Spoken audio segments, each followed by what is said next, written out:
So you're thinking of moving to Phoenix, Arizona, but you're just not quite sure where in Phoenix it is that you want to live. You know, do you want to live in the Phoenix proper area? Do you want to be somewhere else in one of the amazing suburbs in the Metro Phoenix area? Phoenix Metro is very spread out, and there's a lot of diversity and a lot of culture, and there's a lot of things that it has to offer. So it just kind of depends on what exactly are you looking for. Maybe it's price, maybe it's location, maybe it's lifestyle. And so what I want to do is I'm actually going to focus in on Glendale, which is in the West Valley. It's just west of Phoenix. And a lot's happened here in the last 15 or 20 years, and we'll go over that in just a minute. But I actually want to take you through and talk about the top pros and cons of living here in Glendale. And with that being said, just kick back and relax. We're going to get after it right now.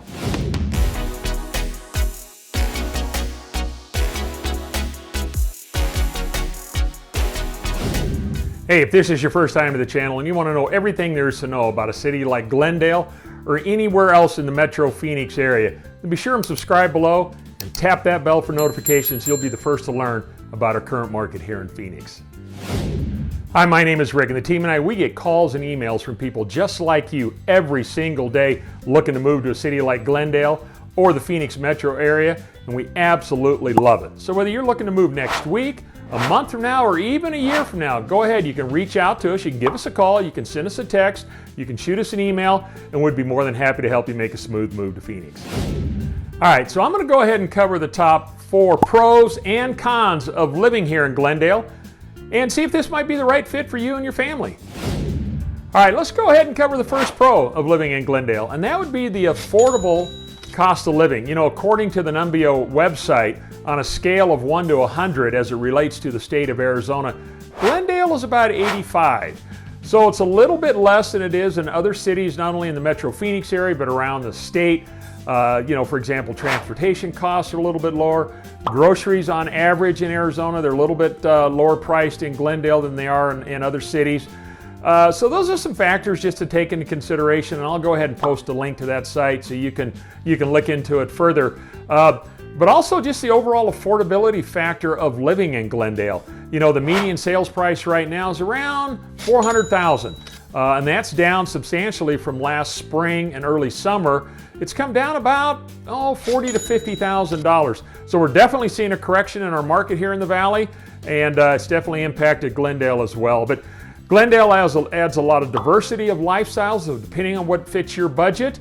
You can get high-end homes, multi-million-dollar homes, or you can get homes below $400,000, and you get prices all in between. So it just depends on what it is that you're looking for, and we can definitely help you with that. All right, pro number 2 would be sports and entertainment. You know, Glendale is host to some of the top premier sports and entertainment venues here in the valley. I mean, it starts with the Arizona Cardinals. They had a stadium built out in Glendale in 2006. Prior to that, they were playing at Tempe at Arizona State University on their football field. But once they came down there, it just really changed the whole mindset and dynamic of the Glendale area. And you had the Westgate Entertainment District that evolved out of that. It was also home to the Arizona Coyotes. They played in an arena called Desert Diamond Arena for many, many years. So you had 2 professional teams. You had the football team and you had hockey. Plus you had Westgate. Westgate is home to over 200 events throughout the year. You've got the Arizona Cardinals, which is State Farm Stadium. We've hosted 3 Super Bowls, the NCAA Final Four. It's also home to the Fiesta Bowl. Numerous events and venues throughout the year. Mega concerts. As a matter of fact, Taylor Swift had just opened up her, I think it was called Eras Tour, just a few days ago, and our daughters went opening night, and that was the first place that they started, was right here in Glendale for her mega tour nationwide. So they had a great time there, and that was a lot of fun. But Westgate right next door is home to lots of shopping and, like I said, restaurants. There's so much that it has to offer. So definitely, if you like the entertainment side of things, Glendale has it for sure. All right, the third pro that comes to mind is our outdoor activities. You know, we have 2 regional parks in Glendale, or close to Glendale. We've got the White Tank Mountains. They're just on the west side of Glendale. Great for hiking, camping. If you want to go have a picnic, you can take advantage of that. Numerous trails out there. And if you go further north to Lake Pleasant, that's the Lake Pleasant Regional Park. That's our biggest lake that we have here in the Metro Phoenix area. So if you're into boating, you can store your boat up there. It's got all the water sports up there. It's got a restaurant. It's got even a whole little slide setup that you can take advantage of. You can go fishing, you can go hiking, you can go camping. So plenty to do up there at Lake Pleasant. Also, Glendale has over 40 parks scattered throughout the city, so you can take full advantage of that, and they got various recreational activities and fitness classes and sports leagues that you can participate in. So definitely, you know, depending on what it is that you're interested in, Glendale has it for you, and you can take full advantage of it. All right, let me go ahead and wrap up this last pro of Glendale. And Glendale's a diverse community. I mean, the city is a diverse city that's rich with culture, and it celebrates various backgrounds and traditions. I mean, one that comes to mind would be the Chocolate Affair. That's a 2-day event in the month of February, and it's all things chocolate. And I love chocolate. But you know, they've got numerous vendors out there, chocolate vendors out there, along with wine tasting. They've got food vendors out there, so if you love chocolate and want to experience that, you can go check that out. Later in the year, for example, they have the Glendale Glitters Holiday Light Display.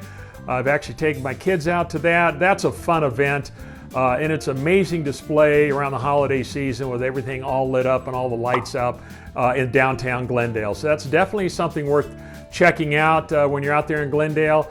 And they've got various other museums and historical sites. One that comes to mind would be the Serrata Candy Company. That's a family-owned company that's been out there for 50 years. And they've got all the various treats and candies and nuts and everything. You can go check that out. There's also the Saguaro Ranch Park.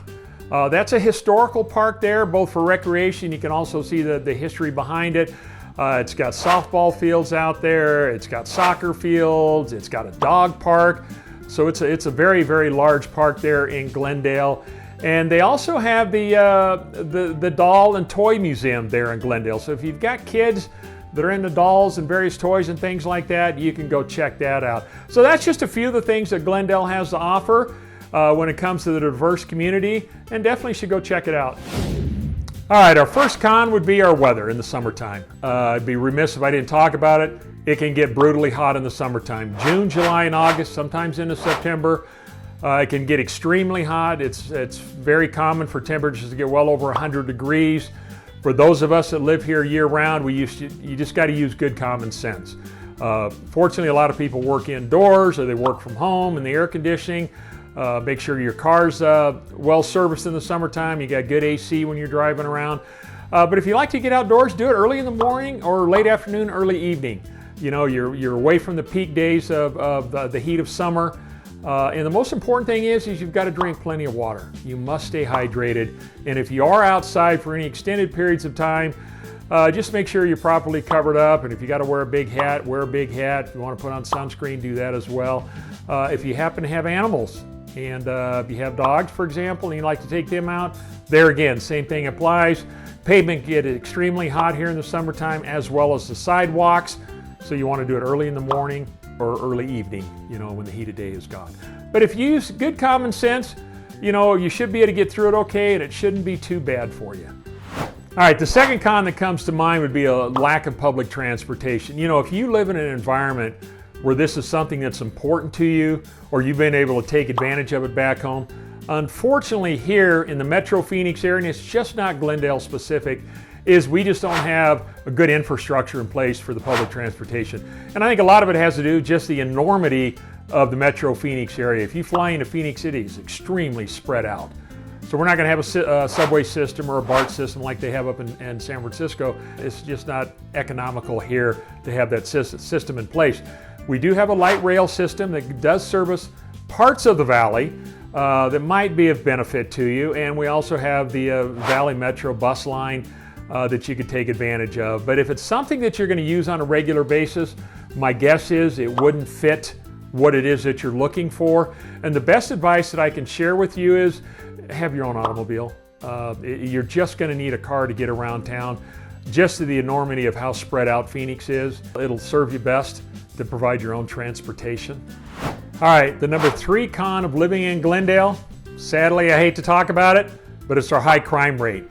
You know, there are parts of Glendale, according to Neighborhood Scout, that is 73% higher property crime than other U.S. cities. So, depending on where in Glendale you're living, and that's something that we can help you with. If you're going to park outside, make sure your vehicles are locked. I would suggest getting a security system if the home doesn't have one when you purchase it. Lock your windows, lock your doors. Just use good common sense.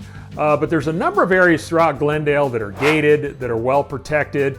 And like I said, we can address those concerns with you. But unfortunately, we do have a higher crime rate in Glendale than other U.S. cities. All right, I'm going to go ahead and wrap it up with the last con of living in Glendale, and that would be the traffic congestion. In the wintertime, when the winter visitors come to town, our freeways could get backed up and impedes traffic flow quite a bit.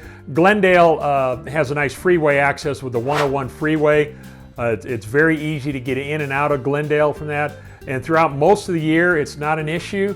But there are times in the wintertime that it can get backed up, especially rush hour traffic in the morning, and late afternoon can be a challenge. And if we've got various events going on, especially around that Westgate area that I talked about earlier, whether it be a football game. Recently I mentioned our daughters went to the Taylor Swift concert. I think there was 80,000 plus that attended that concert. So getting into the venue, which is right off the freeway, getting out of the venue onto the freeway, and people trying to drive by the freeway that aren't even part of going to the show, it really backed up traffic considerably. So, if you live here and you live out in that area, you just have to be aware of what's going on and maybe avoid the congestion at that particular time. But for the most part, the freeway system is very good. It's very efficient. It gets traffic, it flows along really well. But there are certain times of the year it can get backed up, and just especially in the wintertime when we get all the winter visitors coming into town, the traffic flow really gets much, much busier. And so you just have to know that, but other than that, it's really not too much of an issue getting around. All right, I think that'll do it for now. Hey, if you found this video helpful, be sure and like it. And as always, if you got any thoughts or comments, feel free to share those down below. We always appreciate that. And as always, we got videos coming out every week, and would love to share them with you. So be sure and subscribe to this channel and tap that bell for notification. That way you'll stay current on our latest market. Hey, until next time, thanks so much for watching, and we hope to show you around town. Bye now.